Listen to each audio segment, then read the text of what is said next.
नमस्कार, मैं हूं केशव तिवारी और अलग अंदाज में रहती हैं खबरें हमारी। राजनीति के अखाड़े में राजा और रजवाड़े, देश के अंदर राजशाही तंत्र खत्म हो जाने के बाद भी लोकतंत्र में इस तरीके की घुसपैठ कर चुके हैं कि ये आज भी उसी राजा वाले अंदाज में जीते हैं।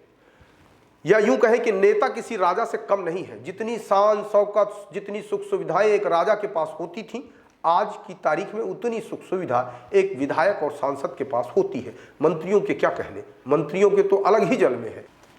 राजतंत्र खत्म हो जाने के बाद भी मध्य प्रदेश के अंदर ऐसे कई तमाम राजा रजवाड़े हैं जो लोकतंत्र में भी अपनी किस्मत आजमा कर राजा बाबू की तरह बैठे हैं।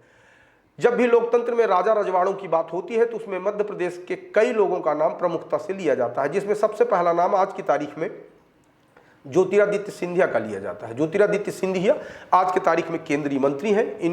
इसके पहले ज्योतिरादित्य के पिता माधवराव सिंधिया केंद्र में मंत्री रह चुके हैं।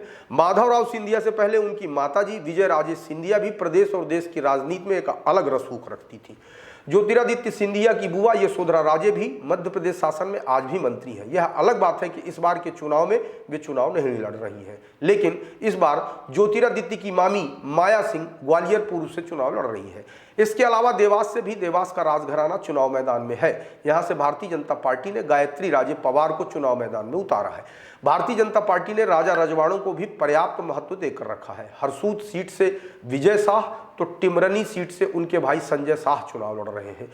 यह दोनों भी राजघराने से ही ताल्लुकात रखते हैं। इतना ही नहीं, रीवा राजघराने के भी दिव्यराज सिंह वर्तमान सिरमौर से विधायक हैं और तीसरी बार फिर चुनाव मैदान में है। कांग्रेस भी राजा महाराजा से दूरी नहीं बना पाई। राघवगढ़ सीट से दिग्विजय सिंह के बेटे जयवर्धन सिंह कांग्रेस की टिकट पर मैदान में है, तो वहीं दिग्विजय सिंह के भाई लक्ष्मण सिंह चाचौड़ा सीट से चुनाव लड़ रहे हैं।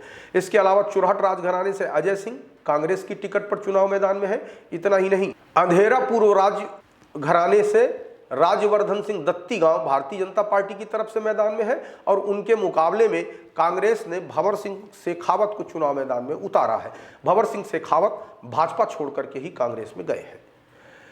आप हमारी खबरें देखने के लिए www.visalkhabar.com, YouTube, Twitter, Instagram, Facebook पर भी लॉगिन कर सकते हैं। और यदि आप विशाल खबर चैनल को देख रहे हैं और अभी तक चैनल को सब्सक्राइब नहीं किया है तो विशाल खबर चैनल को सब्सक्राइब अवश्य करिए।